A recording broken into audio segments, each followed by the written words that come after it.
Thank you for listening to Positivity Podcast on YouTube. We have algae flip-flops. And so, a big issue in beaches and in ocean and lake and body of water pollution is surprisingly flip-flops. So, people can maybe go down to the beach, leave their flip-flops there, the tide comes and takes them in and sends them off to the sea, never for them to be seen again. But the issue with that is that they are still seen again by the ocean because they're not great at being biodegradable.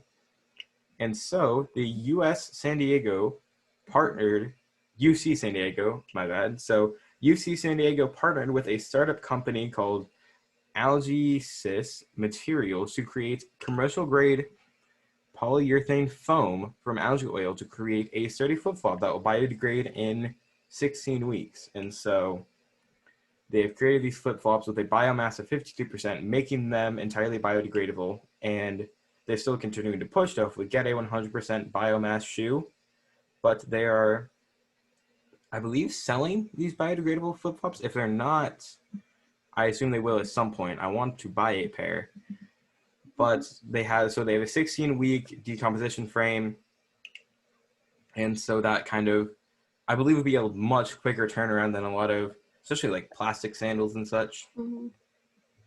And so I believe that this, what the scientists are doing and such, and the manufacturers at Algensis, that's the word.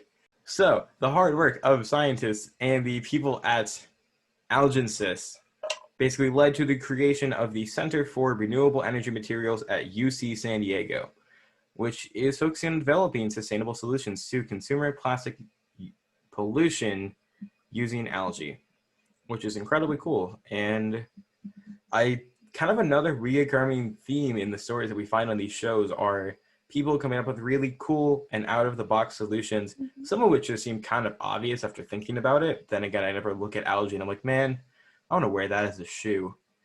But these solutions are really cool to see people thinking outside the box to finding non-conventional solutions to bigger problems. Plastic pollution is a big deal in the oceans and such. And so to have something that can biodegrade in 16 weeks as opposed to what could be years is incredibly important.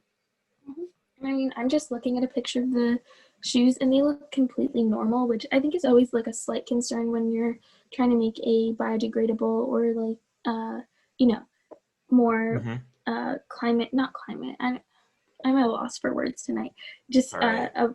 Environmentally friendly, there it is, product that it's not going to look the same as the original and that it's going to be, maybe you're going to have to compromise some quality for sustainability, but these honestly look like completely normal flip-flops that you would buy anywhere. So that's really cool to see. And then also, if you don't lose your flip-flops at the beach when you do eventually need to throw them out, they'll still biodegrade, I'm assuming, which is huge because there's also a plastic problem in a lot of landfills.